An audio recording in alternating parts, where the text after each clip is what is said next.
What's up, everybody? Joe Brown here. This is the Heresy Financial Show, and we are looking at what Janet Yellen has recently said about the playbook for dealing with the next crash. We're going to look at a couple of things that she said about what we have learned over the last few decades about the best way to handle a crash, which gives us an insight into what they plan on doing next time we have an economic catastrophe. And no, it's not good news. Ready? Let's dive in. Janet Yellen was recently speaking about potential economic shocks, and she said that economic shocks are likely to continue to keep on coming. Take a look with me here at this article from apnews.com. She says that economic shocks are likely to challenge the economy. So what exactly is she talking about here? Well, number one, highlighting Russia's invasion of Ukraine and the global pandemic, she's saying that the possibility of big economic shocks in the future are likely to continue to challenge the economy. So, number one, have to point something out here. It was not the pandemic that caused the economic problems. It was not Russia's invasion of Ukraine that caused the economic problems. Take a look at September of 2019. The repo market blew up because there wasn't enough cash in the system to buy collateral. The United States government was issuing too much debt because they couldn't pay their bills with taxes, issuing too much debt, and there were not enough buyers of U.S. debt. That is the main cause of what happened there. Wasn't enough cash in the system. So everybody needed cash, and everybody was trying to get cash from each other. Nobody had enough cash to give out. So the Federal Reserve had to come in and emergency bail out the system and start providing that overnight liquidity to the system and give that cash to the financial institutions who needed it. Keep in mind, this is also when they started, not QE again, where they started expanding their balance sheet yet again. Let's take a look at the chart. So this is the chart of the regular repo market. We can see that they started using it in September of 2019 here. That's when they started their emergency liquidity injections. And now we're looking at the Federal Reserve's balance sheet. They were saying this entire time that the QE that they started from the fall of the financial crisis was temporary. And they said, we're going to let our balance sheet go back down and normalize. Every time they tried to do that, didn't work. And they started to do it here. Look when they reversed course on their balance sheet here. Again, September of 2019.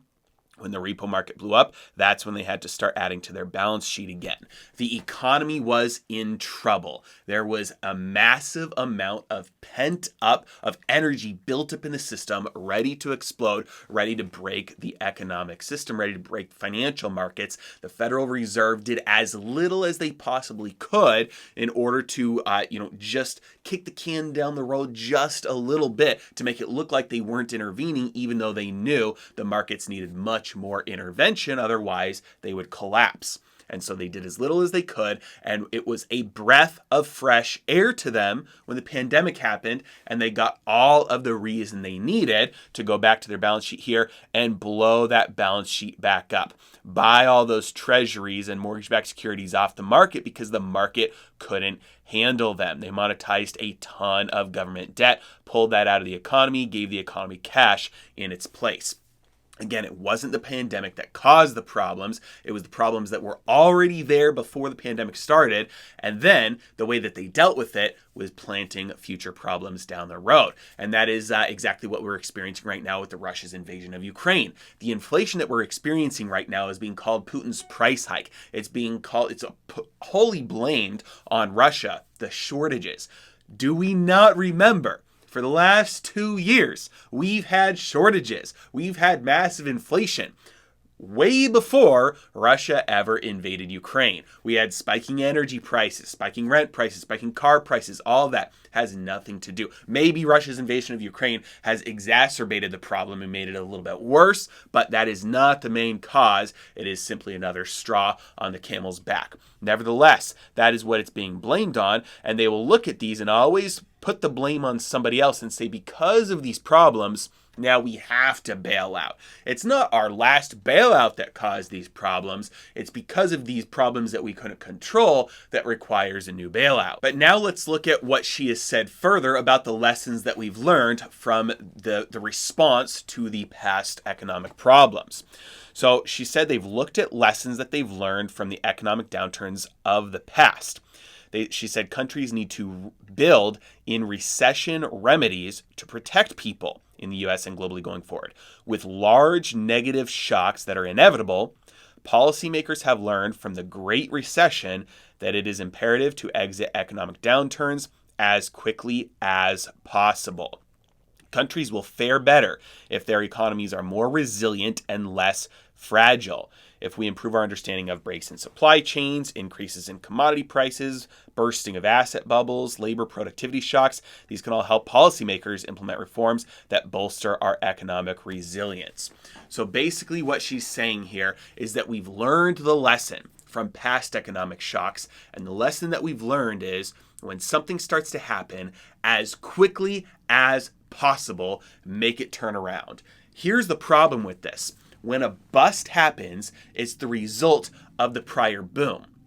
Because booms are not a result of a business cycle. Booms are the result of the debt cycle. Booms are the result of an artificial or manipulated expansion of the money supply through an expansion of credit. So when the money supply booms, it results in asset price booms, then it results in consumer price booms, and then when the pain is too great and everything starts getting, all that debt starts getting paid off, well, just as money was loaned into existence, when debt is paid off, that money ceases to be in existence. The money supply shrinks, and that's a rug pull from the boom that was doomed from the beginning because it was built on credit, and prices start to plummet, asset prices first, and then if we ever get around to it, consumer prices.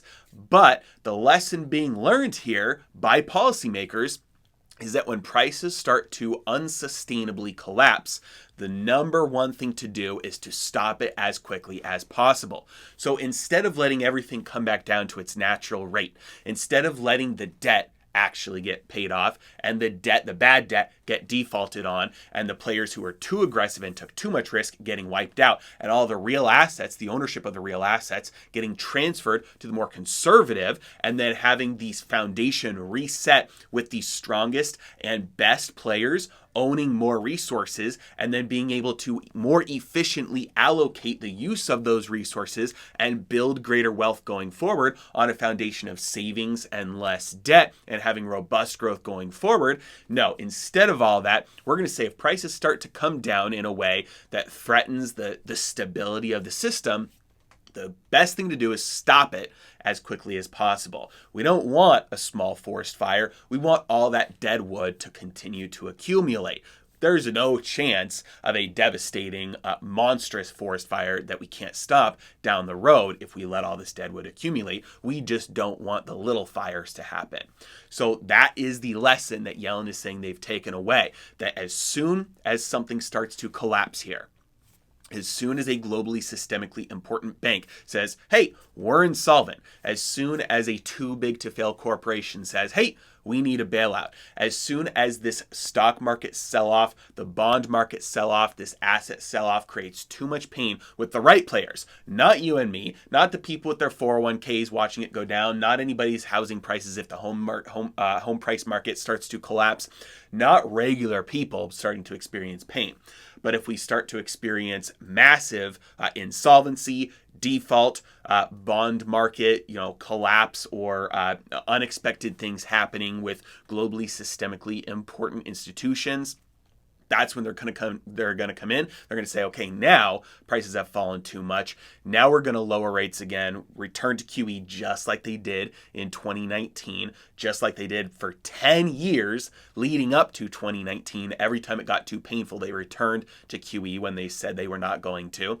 That's what they've learned from the past, and they will always return to QE. They'll push rates down. The problem is they have to do more than they did before. And when that switch happens, that's when the buy signal is. As soon as that switch happens, that's when you know prices are going back up. So we've got probably a couple months of pain, and the signal that you know when that pain is over is when policymakers switch, when it switches from QT to QE, from rising rates to lowering rates, from letting the yield curve go steep to controlling the yield curve, from watching the dollar spike to pulling that dollar back down. And you know as well as I, the problem is that won't actually solve anything. That won't make the economy better. It will tip us over from the risk of deflation into high inflation and potentially hyperinflation and the destruction of the US dollar as the global reserve currency, as we are seeing the seeds of that planted right now.